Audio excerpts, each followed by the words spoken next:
Hi everyone, welcome back to the channel study smartly with Jyoti. इस video में हम लोग देखेंगे सोशियोलॉजी एंड इकोनॉमिक्स के बीच का relation. Economics is the study of production and distribution of the goods and services. Economy में हम basically पढ़ते हैं गुड्स और सर्विस का प्रोडक्शन और उसका distribution.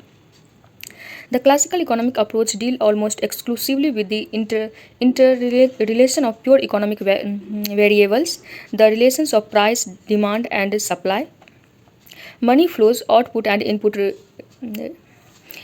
ratios, and the like. The focus of traditional economic has been on a narrow understanding of the economic activity, namely the allocation of the scarce goods and service within a society.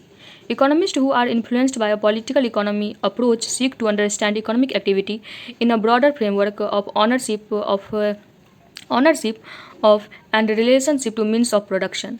The objective of the dominant trend in the economic analysis was, however, to formulate precise law of the economic behavior.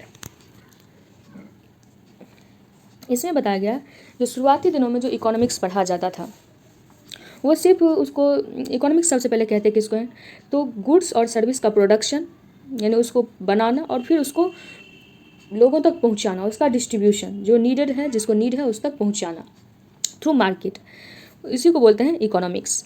तो जो classical economics थे यानी जिस समय में economic को जैसे लोग पढ़ना शुरू किए थे और नई न्यू थ्योरीज आ रही थी उस समय में क्या होता था, मेनली फोकस जो होता था प्राइस पे, डिमांड पे, सप्लाई पे, मनी फ्लो कितना हो रहा है, इनकम, आउटपुट, इनपुट, मतलब जो बेसिक थिंग्स हैं इकोनॉमिक्स के, स्कार्स रिसोर्सेज हैं उसका सही से डिस्ट्रीब्यूशन कैसे हो जाए, बस इसी को फोकस किया जा रहा था। कैसे जो है इकोनॉमिक जो है हमारे सोसाइटी को इन्फ्लुएंस करती है, कैसे जिस तरीके से डिमांड सप्लाई है वो पॉलिटी को इन्फ्लुएंस करती है, इस चीज़ पे ज़्यादा फोकस नहीं था।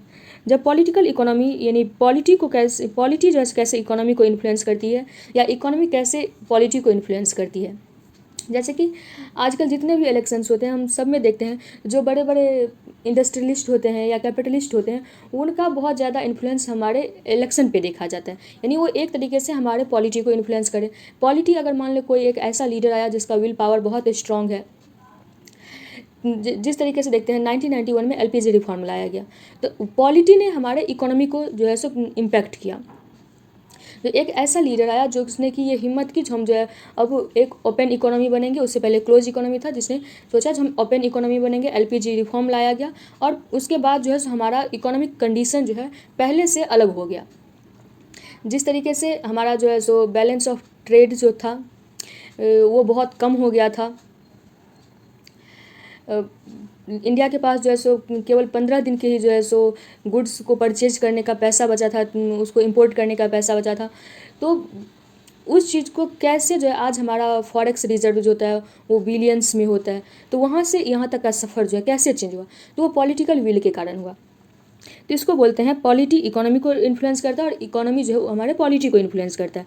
फिर उसके बाद जो है सो एक अप्रोच लाया गया जो ऐसा ना हो, जो इसमें क्या होता था जो प्रोडक्शन को देखा जाता था, डिस्ट्रीब्यूशन को देखा जाता था, लेकिन मीन्स ऑफ प्रोडक्शन कहाँ पे है, क्या मीन्स ऑफ प्रोडक्शन किसी कुछ ही लोगों के हाथों में सीमित है या उसके ऑनरशिप कौन है, तो इस चीज़ को भी जो है पॉलिटी कहीं ना कहीं इन्फ्लुएंस करने का कोशिश किया। जो कुछ ही लोग ऐसे ना हो जिसके पास जो है सो कंसंट्रेशन ऑफ वेल्थ हो, तो बहुत सारे लोगों को जो है सो टेंडर्स मिलने लगे या जो है गवर्नमेंट के द्वारा ऐसे ऐसे लॉज लाए गए जो भी उस लॉ को फुलफ़िल करेगा, जो भी उस रूल्स को फुलफ़िल करेगा वो अपना एक न्यू इंडस्ट्री बना सकता है या जो भी काम वो करना चाहे प्राइवेटली वो कर सकता है। ऐसा नहीं है जो मार्केट में कुछ ही प्लेयर होंगे जो कि सारे इकोनॉमी को एक तरीके से कैप्चर कर लेंगे, तो इसी को बोलते हैं पॉलिटिकल इकोनॉमी।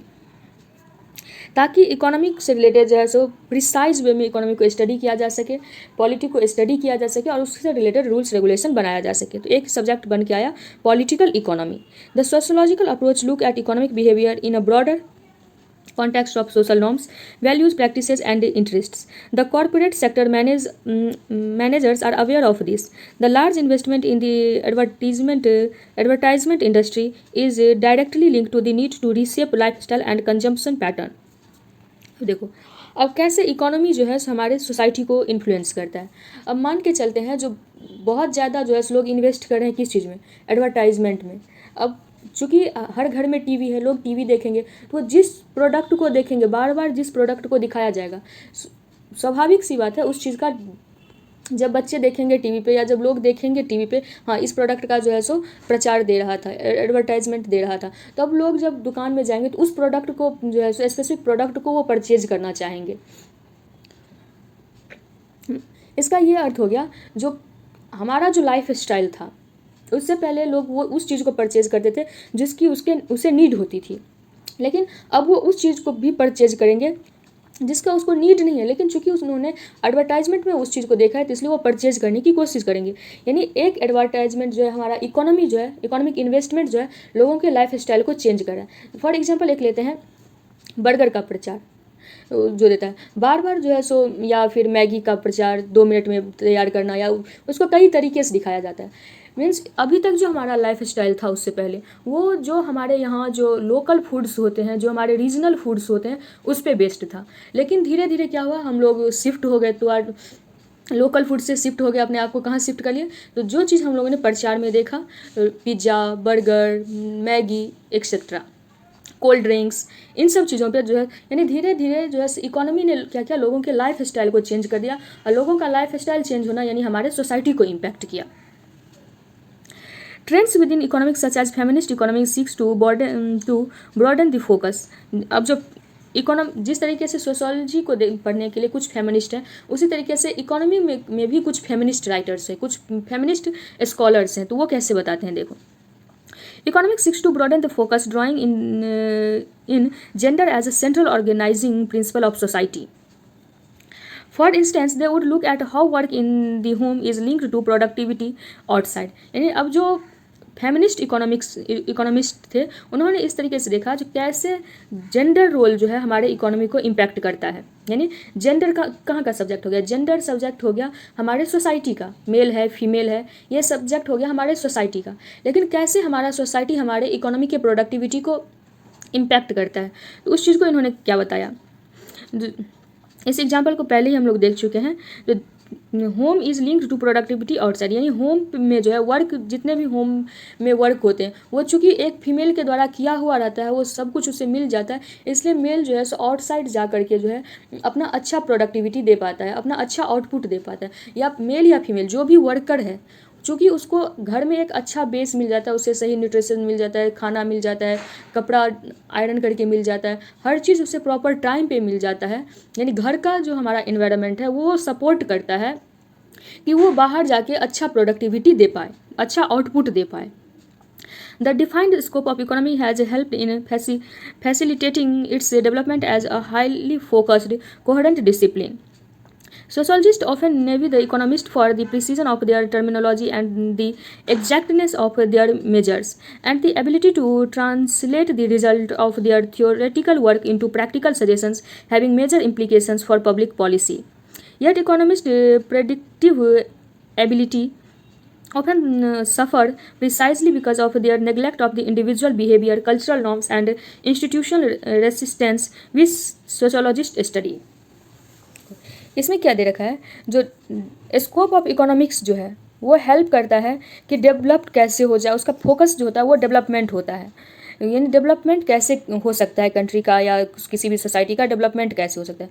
वहीं जो सोशोलॉजिस्ट होते हैं, जो सोशोलॉजिस्ट होते हैं, वो जो है सो बहुत सारे चीज़ों को माइंड में लेके चलते हैं, जैसे एक इंडिविजुअल बिहेवियर जो है या उसका नेग्लिजेंस जो है, हमारा कल्चरल नॉर्म्स, हमारा इंस्टीट्यूशन का रेसिस्टेंस किसी भी चीज़ को लेकर के कैसे इकोनॉमी को अफेक्ट करता है। जैसे कोई एक एरिया है जहाँ पे जो है सो चावल को बहुत ज़्यादा प्रेफरेंस दिया जा रहा है, अब गवर्नमेंट एक ऐसा लॉ लेके आए जो नहीं, इस एरिया में जहाँ पे चावल, फॉर एग्जांपल के लिए जो ईस्टर्न स्टेट्स हैं इंडिया के, वहाँ पे ज़्यादा जो है सो राइस को प्रीफर किया जाता है, लेकिन अगर गवर्नमेंट ऐसा बोल दे जो नहीं, अब जो है इंडिया चाहता है जो हम ऑयल का बहुत ज़्यादा प्रोडक्शन करें, ऑयल का प्रोडक्शन करें, और इसीलिए लोग जो है सो राइस का प्रोडक्शन ना करके सारे जो है ऑयल सीड्स लगाएंगे, तो क्या जो है हमारा सोसाइटी उस चीज़ को एक्सेप्ट करेगा? नहीं करेगा।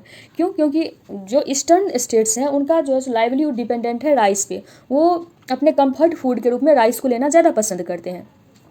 तो इकोनॉमी के लिए भले ही ऑयल जो है सो ऐसा कहा जाता है, मतलब बहुत सारे रिपोर्ट्स बताते हैं जो इंडिया अपने जो एडिबल ऑयल है उसका एक बहुत ही बड़ा पोर्शन जो है अबाउट 60-65% पोर्शन जो है वो हम इंपोर्ट करते हैं दूसरी कंट्री से। लेकिन ये भी सच है, जो जो हमारा ईस्टर्न स्टेट है उनका कंफर्ट फूड राइस है, वो तो राइस लेंगे ही। तो इस तरीके से अगर गवर्नमेंट जो है कोई एक इकोनॉमिक पॉलिसी लेकर के आ जाए, एक जो है सो प्रोडक्शन के लिए पॉलिसी लेकर आ जाए, फार्मिंग पॉलिसी लेकर आ जाए, तो क्या होगा, जो उस एरिया के लोग होंगे वो उस पॉलिसी को रेसिस्ट कर देंगे, उसको उसका विरोध करेंगे। हमारा जिस एरिया में जैसा कल्चर है वैसा ही इकोनॉमिक एक्टिविटी उस एरिया को सपोर्ट कर पाएगा। इस चीज़ को, और इस चीज़ को जो है अच्छे से मतलब जानने की कोशिश कौन करता है, वो जो सोशोलॉजिस्ट होते हैं वो उसको समझने की कोशिश करते हैं, जो किस एरिया में, किस सोसाइटी में कौन से इकोनॉमिक एक्टिविटी को सपोर्ट करेगा, किसको रजिस्ट करेगा। क्यों? क्योंकि उसका कल्चरल नॉर्म्स कैसा है, उसका बिहेवियर कैसे है उस एरिया के लोगों का, वो भी डिपेंडेंट करता है जो हमारा इकोनॉमिक प्रोडक्टिविटी कैसे होगा। अब एक इकोनॉमिस्ट है पियरे बॉर्ड्यू, ये लिखते हैं, Pierre Bourdieu wrote in 1998, a true economic science would look at all the cost of the economy, not only at the cost that corporations are concerned with, but also at the crime, suicides and so on. अब यही चीज़ को इन्होंने, पियर बॉर्ड्यू ने बहुत अच्छे से समझाया। ये बोलते हैं जो इकोनॉमी है उसमें सिर्फ हम जैसे प्रोडक्शन और उसका डिस्ट्रीब्यूशन ही नहीं देखना चाहिए, बल्कि जितने भी कॉस्ट हैं जो पे करना पड़ता है हमारे सोसाइटी को, उस सब चीज़ को इंक्लूड करना चाहिए। सिर्फ उसमें ये नहीं देखना चाहिए जो इतना प्रॉफिट हुआ या इतना जो है सो लॉस हुआ। प्रॉफिट और लॉस में हमें इस चीज़ को भी जोड़ना पड़ेगा जो हमारा इन्वायरमेंट पे उसका क्या इम्पैक्ट पड़ा, जो वर्कफोर्स हमारे यहाँ काम कर रहा है उसमें से सुसाइड कितनों ने कर लिया, अगर सुसाइड किया तो कौन सी वजह हो सकती है, हमारे कौन से इकोनॉमिक फेल्योर हो सकते हैं या सोशल फेल्योर हो सकते हैं जिन्होंने उसको सुसाइड करने पे मजबूर किया। क्या वो एलियनेशन तो नहीं था, जो आजकल जो हमारा इकोनॉमिक मोड ऑफ प्रोडक्शन है उसमें जो है सो अपने जो प्रोड्यूस कर रहा है उसको, अपने जिस चीज़ को वो प्रोड्यूस कर रहा है उसके साथ वो लिंक नहीं बैठा पा रहे हैं, उसको पता नहीं चल रहा है हम किसके लिए प्रोड्यूस कर पा रहे हैं, बस वो प्रोड्यूस करते जा रहा है। तो ये कहीं एलियन, इसको चीज़ को बाद में पढ़ेंगे, ये मार्क्स बहुत अच्छे से बताते हैं। तो कहीं वो एलियनेशन तो नहीं फील कर पा रहा है जिस कारण से उसने सुसाइड कर लिया, या अगर जो है सो इकोनॉमी में कहीं जो है सो इकोनॉमी बढ़ रही है, देखा जा रहा है जो कंपनीज प्रॉफिट में है, लेकिन अगर जो है सो सोसाइटी में क्राइम रेट्स बढ़ रहे हैं तो क्यों बढ़ रहा है, कहीं इकोनॉमी का कोई इम्पैक्ट तो नहीं है जो क्राइम रेट्स बढ़ रहा है, कहीं जो है हमारा इकोनॉमिक एक्टिविटीज़ जो है कुछ ही लोगों के हाथ में कंसंट्रेटेड तो नहीं है, और जो अदर्स हैं वो विदाउट वर्क रह जा रहे हैं, अनएम्प्लॉयमेंट रेट जो है सो बहुत ज़्यादा है। हमारे इकोनॉमी में कहीं ऐसे ही काम तो नहीं हो रहा है जहाँ पे हमारे पास पॉपुलेशन तो बहुत ज़्यादा है लेकिन हम लोगों को वर्क नहीं दे पा रहे हैं, जॉब नहीं दे पा रहे हैं, जिस कारण से क्राइम रेट बढ़ा हुआ है। तो इन सारे चीज़ों को भी, इसको एक्सटर्नैलिटीज़ बोलते हैं। यानी एक काम हो रहा है जैसे इकोनॉमिक प्रोडक्शन हो रहा है, लेकिन उसमें कौन कौन से अदर चीज़ें हैं जो जिसको वो निगेटिवली अफेक्ट कर रहा है, उसको एक्सटर्नैलिटीज़ बोलते हैं। तो उन सारे चीज़ों को भी ये बोलते हैं, पियर बॉर्ड्यू बोलते हैं, उसको भी इंक्लूड करना चाहिए जब भी हम इकोनॉमी को समझने की कोशिश करें, इकोनॉमी एज अ साइंस समझने की कोशिश करें, तो इन सारे चीज़ों को, इन सारे मुद्दों को भी हमें इंक्लूड करना चाहिए। ये 1998 में बोले थे। अब जो है सो जो न्यू इकोनॉमिस्ट आ रहे हैं या जो न्यू सोशोलॉजिस्ट आ रहे हैं वो इन सारे मुद्दों को, सोशोलॉजिस्ट भी जो है इन सारे मुद्दों को उठाता है, इकोनॉमिस्ट भी जो है सो इन सारे मुद्दों को उठाता है। We need to put forward an economics of happiness, which would take note of all the profits, individual and collective, material and symbolic associated with activity, and also the material and the symbolic cost associated with inactivity or precarious employment. ये वही चीज़ है जो हम लोगों ने समझा। Employment, consumption of medicines. France holds the world record for the use of tranquilizers. ये एक दवाई है, ट्रैंक्विलाइजर्स। तो इसको छोड़ते हैं। तो बस इसी कंसेप्ट को वो समझाना चाहते हैं पियर बॉर्ड्यू, जो हमें एक सिर्फ इकोनॉमी में सिर्फ प्रोडक्शन को नहीं देखना है, प्रॉफिट को नहीं देखना है, डिस्ट्रीब्यूशन को नहीं देखना है, बल्कि उसके कारण जो इम्पैक्ट जो है हमारे सोसाइटी पे जो आ रहा है उसको भी देखना है। हमें सोसाइटी में हैप्पीनेस को देखना है। इकोनॉमी का मतलब ये नहीं है जो इकोनॉमिक ग्रोथ बिलियंस में जा रहा है या इतने बिलियन का हमारा इकोनॉमी है या इतने ट्रिलियन का हमारा इकोनॉमी, बल्कि सोसाइटी में हैप्पीनेस कितना है। जैसे भूटान जो है एक ऐसा देश है जो कि अपने हैप्पीनेस इंडेक्स को अपने इकोनॉमी में भी इंक्लूड करता है, GDH। सिर्फ GDP नहीं होना चाहिए, GDH भी होना चाहिए। ग्रॉस डोमेस्टिक प्रोडक्शन नहीं होना चाहिए, बल्कि ग्रॉस डोमेस्टिक हैप्पीनेस भी मैटर करना चाहिए, और जो कंट्रीज हैं उसको ये चीज़ भी इंक्लूड करना चाहिए। Sociology unlike economics usually does not provide technical solution, यानी सोशोलॉजिस्ट जो है इस चीज़ का कोई सॉल्यूशन प्रोवाइड नहीं करते हैं, but it encourages a questioning and critical perspective. लेकिन ये इस तरीके के क्वेश्चंस को उठाते रहते हैं, उसको क्रिटिसाइज करते रहते हैं, जिस कारण से क्या होता है, जो इकोनॉमिस्ट होते हैं उसका सॉल्यूशन देते हैं और उससे रिलेटेड कैसे बेटरमेंट किया जा सकता है उससे उस पर बातें होती हैं, जो गवर्नमेंट होता है उससे रिलेटेड लॉज लाते हैं। तो ये सारे लोग जो हैं आपस में मिल के काम करते हैं, जैसे इकोनॉमिक्स हो गए, सोशोलॉजिस्ट हो गए, जो पॉलिटिकल साइंटिस्ट होते हैं वो, यानी सब मिल के काम करते हैं। This helps questioning of the basic assumptions and thereby facilitates a discussion of not just the technical means towards a given goal but also about the social desirability of a goal itself. यानी सिर्फ जो है सो एक technical गोल को achieve करना नहीं, बल्कि उससे हमारे सोसाइटी को क्या डिजायर है उस चीज़ को भी अचीव करना। Recent trends have seen a resurgence of the economic sociology, perhaps because of both this wider and the critical perspective of the sociology। यानी आज के समय में हम देखें तो एक नया सब्जेक्ट हमें देखने को मिलता है जिसको बोलते हैं इकोनॉमिक सोशोलॉजी। यानी इकोनॉमिक सोशोलॉजी जिसमें इसी चीज़ को पढ़ने की कोशिश करते हैं, जो जिस मुद्दों को हमारे सोशोलॉजिस्ट उठाते हैं, इकोनॉमिक से रिलेटेड जो जिस मुद्दे को सोशोलॉजिस्ट उठाते हैं उसको जो इकोनॉमिक सोशोलॉजिस्ट होते हैं उसको सॉल्व करने की कोशिश करते हैं। उसमें सोशोलॉजी को भी देखा जाता है, यानी कोई भी इकोनॉमी कैसे जो है सोसाइटी को इम्पैक्ट करता है, उसको कैसे जो है सो अच्छा किया जा सकता है। इन सारे मुद्दों पे जहाँ पे बात होती है वो एक अलग डिसिप्लिन के रूप में या उसी से इंटरकनेक्टेड डिसिप्लिन के रूप में पढ़ा जाता है इकोनॉमिक सोशोलॉजी। जैसे आजकल हम लोग इकोनॉमिक्स भी अगर पढ़ते हैं तो उसमें भी पढ़ते हैं इसका सोशल इम्पैक्ट क्या हुआ, इसका पॉलिटिकल इम्पैक्ट क्या होगा आगे जा करके, तो इन सारे चीज़ों को हम देखते हैं। तो वही हो गया इकोनॉमिक सोशोलॉजी। जब कभी भी हम इकोनॉमिक्स में सोसाइटी को अहमियत देने लगे, सोसाइटी के बारे में भी जानने लगे, तो हो गया economic sociology. Sociology provides clearer or more adequate understanding of a social situation that existed before. This can be either on the level of factual knowledge or through gaining an improved grasp of why something is happening. यानी इससे क्या हम कह सकते हैं, तो sociology जो है एक अच्छा अंडरस्टैंडिंग प्रोवाइड किया, एक तरीका प्रोवाइड किया जिससे कि लोग समझ सके जो कोई भी एक्टिविटी अगर हो रहा है तो क्यों हो रहा है, कोई इम्पैक्ट पड़ रहा है तो क्यों पड़ रहा है, उसको किस तरीके से सॉल्व किया जा सकता है। इन सारी चीज़ों को अगर हम देखें तो सोशोलॉजी ने एक वे प्रोवाइड किया इकोनॉमिक्स को, और इकोनॉमी ने एक वे प्रोवाइड किया सोशोलॉजी को। इकोनॉमी ने क्या प्रोवाइड किया, इकोनॉमी ने का जो सब्जेक्ट मैटर था उसको यूज किया सोशोलॉजी ने, यानी सोशोलॉजी को सब्जेक्ट मैटर दिया जहाँ सोशोलॉजिस्ट जो है वो इन मुद्दों पर भी बात कर सकते हैं। और बदले में सोशोलॉजी ने क्या दिया, सोशोलॉजी ने दिया जो सिर्फ कुछ ही गिने चुने मुद्दों पर जो है हमें नहीं बात करना है, बल्कि उस इकोनॉमी के कारण जो इम्पैक्ट हो रहा है हमारे सोसाइटी पे उसको भी इकोनॉमी के अंदर जो है पढ़ा जाना चाहिए। इस तरीके से अगर हम देखते हैं तो दोनों सब्जेक्ट ने एक दूसरे को हेल्प किया है उसके डेवलपमेंट में।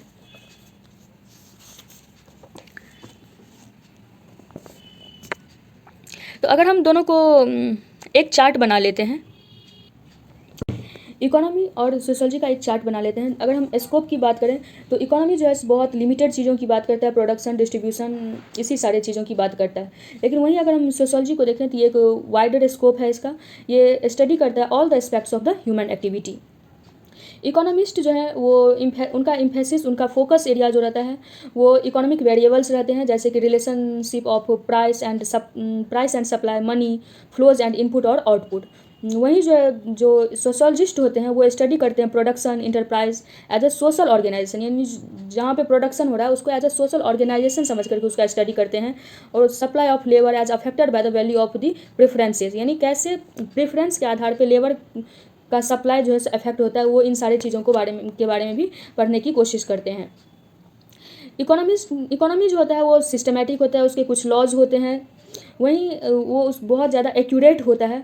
वहीं सोशोलॉजिस्ट जो होते हैं वो इकोनॉमिस्ट की तरह नहीं होता, इकोनॉमी की तरह नहीं है, सोशोलॉजी इकोनॉमी की तरह नहीं है, वो कोई टेक्निकल सॉल्यूशन प्रोवाइड नहीं करता है, लेकिन ये इनकरेज करता है एक क्रिटिकल पर्सपेक्टिव जो कि हेल्प करता है इकोनॉमिक डेवलपमेंट में। अब नेक्स्ट देखते हैं sociology and political science. As in the case of the economics, there is an increased interactions of methods and approaches between sociology and the political science.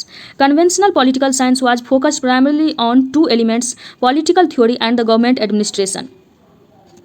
यानी पहले जो कन्वेंशनल पॉलिटी जो था वो दो ही चीज़ों पे फोकस करता था। पहला तो पॉलिटिकल थ्योरी जो बड़े बड़े पॉलिटिकल साइंटिस्ट देते थे, और दूसरा गवर्नमेंट का एडमिनिस्ट्रेशन कैसा, इसी चीज़ पे फोकस होता था।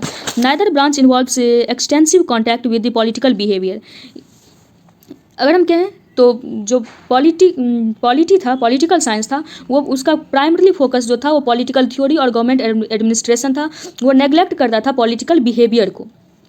The theory apart usually focus on the idea about the government from Pluto two marks, while courses on administration generally deals with the formal structure of the government rather than its actual operation।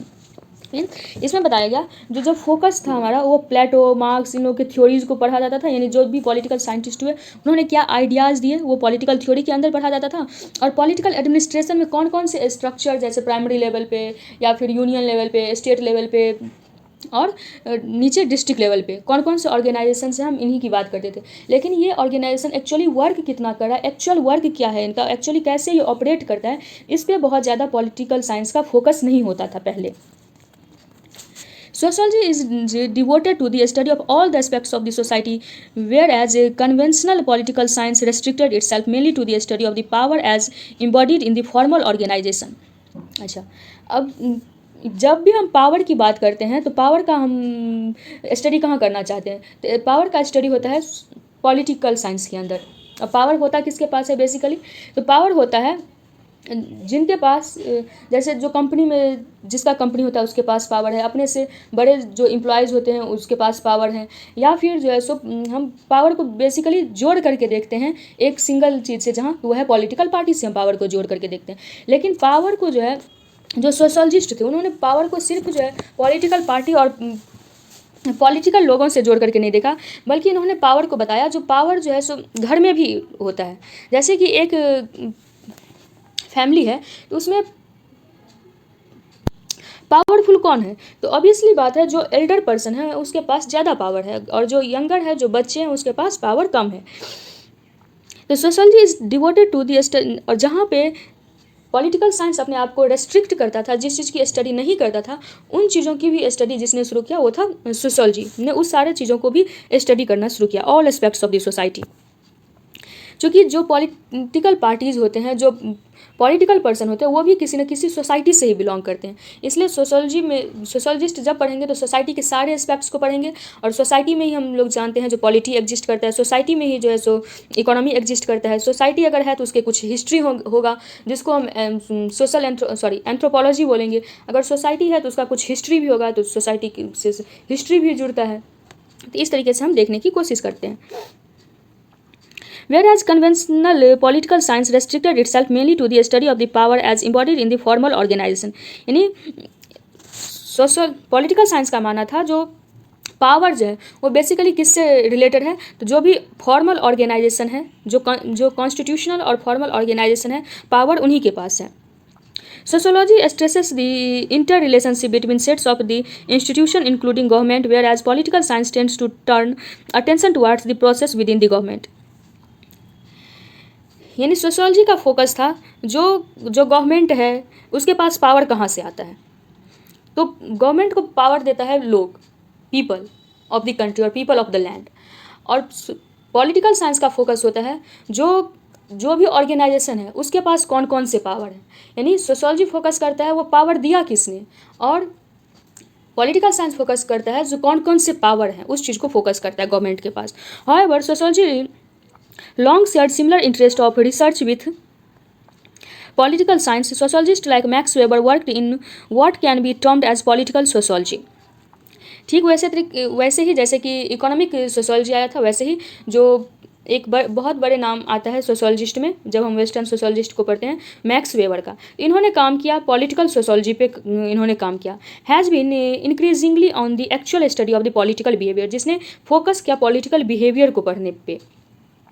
Even in the recent Indian elections, one had seen the extensive study of the political patterns of the voting. Studies have also been conducted in memberships of the political organization, process of decision making in organization, social reasons for support of the political parties, the role of the gender in the politics। ये जिस समय ये book लिखा गया था उस समय के समय जो इलेक्शंस हुए थे, और ये हर इलेक्शन में हमें देखने को मिलता है, उसका कुछ एग्जाम्पल यहाँ पे दिया हुआ है। अब है हिस्ट्री कैसे, हिस्ट्री और सोशोलॉजी कैसे, अच्छा एक इसका भी चार्ट बना लेते हैं।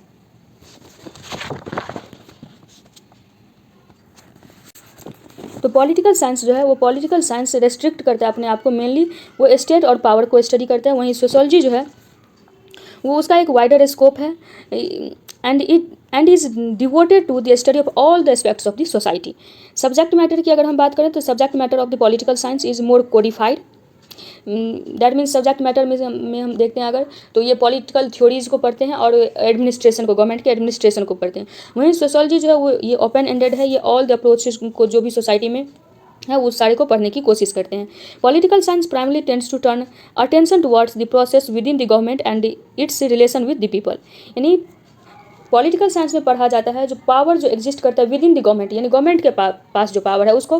वहीं सोशोलॉजी जो है फोकस करता है उसके इंटर रिलेशनशिप पे, स्ट्रेस करता है inter relationship between set of the institution including government, यानी इंस्टीट्यूशन जितने भी हैं उस आपस में कैसे इंटर कनेक्टेड हैं सारे इंस्टीट्यूशन। सोशोलॉजी का फोकस वो होता है, और जैसे ही सोसाइटी में एग्जिस्ट करने वाले सारे इंस्टीट्यूशंस को पढ़ेंगे तो उसमें एक इंस्टीट्यूशन के रूप में गवर्नमेंट को भी स्टडी किया जाता है।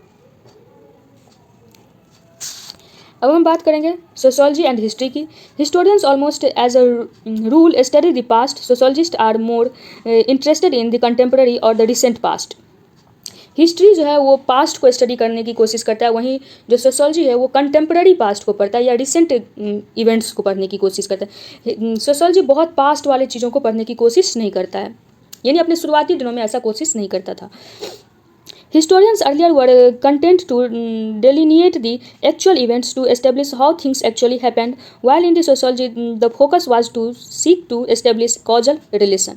यानी जो हिस्टोरियंस थे शुरुआती दिनों में उनका मेन फोकस क्या था, उनका फोकस था जो कौन सा इवेंट हुआ, कहाँ हुआ और कब हुआ, उसका हिस्ट्री का फोकस ये था। सोशोलॉजी का फोकस है जो घटना हुई और क्यों हुई। अगर ये कोई भी फॉर एग्जांपल 1857 का रिवोल्ट हुआ तो हिस्टोरियंस इसको ऐसे पढ़ेंगे जो हाँ 1857 का रिवोल्ट हुआ, ये जो है सो 1857 में हुआ, ये सारे जो है सो राजा थे या फिर गवर्नर्स थे या फिर जो भी लैंडलॉर्ड्स थे, पीजेंट्स थे, इन सारे लोगों ने पार्टिसिपेट किया और किसके अगेंस्ट हुआ, ऐसे करके हिस्ट्री लिखेगा। लेकिन सोशोलॉजिस्ट जो होंगे वो इस चीज़ को पढ़ने की कोशिश करेंगे जो अगर 1857 का रिवोल्ट हुआ तो वो क्यों हुआ। अगर 1857 का रिवोल्ट हुआ तो वो उसी रीजन में 1857 का रिवोल्ट क्यों हुआ, अगर अलग किसी दूसरे रीजन में वो रिवोल्ट क्यों नहीं हुआ। इस तरीके से हिस्ट्री को पढ़ने का कोशिश जो है वो सोशोलॉजी करेगा। History studies concrete details while the sociology is more likely to abstract from the concrete details. यानी हिस्ट्री सोशोलॉजी इस तरीके से पढ़ने की कोशिश नहीं करेगा जो 1857 में हुआ, इस डेट को हुआ, ये लोगों ने पार्टिसिपेट किया। यानी सोशोलॉजी को एक एब्स्ट्रैक्ट आइडियाज़ लेगा जहाँ जैसे हुआ और इसका ये कारण था, कॉजल रिलेशन बताने का कोशिश करेगा, ना कि 1857 को हुआ, 10 मई को ये घटना हुई, 12 मई को ये घटना हुई, इस तरीके से हिस्ट्री पढ़ेगा। लेकिन सोशोलॉजिस्ट इस तरीके से स्टडी करने की उस 1857 के रिवोल्ट को ऐसा हिस्ट्री करेगी, सोशोलॉजी ऐसे स्टडी नहीं करेगा, उसको एक एब्स्ट्रैक्ट थिंग्स की तरह स्टडी करने का कोशिश करेगा sociology. Historians today are equally involved in doing sociological methods and concepts in their analysis. और आजकल जो हिस्ट्री जो सोशोलॉजिकल मेथड्स थे, जिस तरीके से एक एब्स्ट्रैक्ट थिंग्स की तरह सोशोलॉजी देखता था हिस्ट्री को, आजकल हिस्टोरियंस भी जो है उस तरीके से हिस्ट्री को लिख रहे हैं, उस तरीके से हिस्ट्री बन रही है, उसको समझा जा रहा है। Conventional history has been about the history of Kings and Wars. जो पहले के हिस्ट्री थे उसमें बेसिकली किसके बारे में बात की, या तो वॉर्स की बात हुई है या फिर किंग की बात हुई है। लेकिन जिन लोग जो डिफीट हो गया उसका बात जो है हिस्ट्री में नहीं लिखा गया है, क्योंकि हिस्ट्री लिखाने का काम ही वही करता था जो जीत जाता था। हारा हुआ व्यक्ति तो लिखेगा नहीं हिस्ट्री, तो जो जीतता था, अगर जो है सो वॉर हुए, किंग के बारे में लिखा गया, अगर वॉर्स हुए तो सिर्फ वहाँ पे वॉर के बारे में हिस्ट्री लिख दिया गया, ये जो इस तरीके से यहाँ पे इस जगह पे वॉर हुई। लेकिन उस वॉर का क्या कंसिक्वेंसेस हुआ, उसके बाद सोसाइटी पे क्या इम्पैक्ट हुआ, किस तरीके से एक वॉर ने पूरे हिस्ट्री को चेंज कर दिया, आगे वाले घटनाओं को चेंज कर दिया, इस चीज़ पे फोकस जो है सो हिस्टोरियंस पहले नहीं करते थे। लेकिन आज के डेट में अगर कोई वॉर होता है, कोई कंसिक्वेंसेस होते हैं, तो वो उस चीज़ को फोकस किया जाता है। जो उसका सोशल इम्पैक्ट क्या होगा। जिस तरीके से अभी हम देख रहे हैं, जो कई तरीके के जो है सो रसिया और यूक्रेन का युद्ध, या फिर ईरान और फिर जो है सो इज़राइल का युद्ध, या फिर ईरान, सऊदी, यानी जो भी और कंट्रीज़ हैं मिडिल ईस्ट में, तो बहुत सारे कंट्रीज़ हैं और सब में आपस में आजकल तो सारे में युद्ध ही चल रहा है मिडिल ईस्ट में।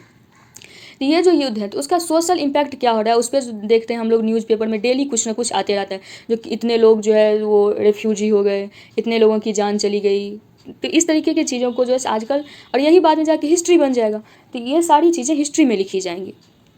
तो उसके सोशल इम्पैक्ट्स को भी देखा जा रहा है। History of less glamorous or existing events as changes in land relations or gender relations within the family have traditionally been less studied by historians but formed the core area of the sociologist interest. Today, however, history is far more sociological and social history is the stuff of history. यानी आजकल जो है जो हमारा history है वो बहुत ज़्यादा सोशोलॉजिकल हो गया है। यानी जब भी हम हिस्ट्री की बात करते हैं तो उसमें सोशल इम्पैक्ट की बात हम निश्चित रूप से करते हैं। और अगर हम सोशोलॉजी को समझने की कोशिश करें तो विदाउट हिस्ट्री जाने, विदाउट हिस्ट्री को समझे हम सोशोलॉजी को समझ नहीं सकते हैं, क्योंकि सोशोलॉजी का डेवलपमेंट ही अपने आप में जो है एक बड़े हिस्टोरिकल घटना के बाद ही हुआ है। अगर जैसे फ्रेंच रिवॉल्यूशन नहीं हुआ होता, अगर इंडस्ट्रियल रिवॉल्यूशन नहीं होते, साइंटिफिक रिवॉल्यूशन नहीं होते, न्यू इंटेलेक्चुअल आइडियाज़ नहीं आते, ये सारे हिस्ट्री के टॉपिक्स हैं, तो सोशोलॉजी एज अ सब्जेक्ट अपने आप में डेवलप ही नहीं करता। तो उसी लाइन को बहुत अच्छे से इसमें लिखा गया, इस लाइन को याद भी कर सकते हैं। Today however history is far more sociological, history जो है बहुत ज़्यादा सोशोलॉजिकल हो गया है, and social history is the stuff of history. It looks at special patterns, gender relations, modes, customs, and important situations other than the acts of rules, wars, and monarchy.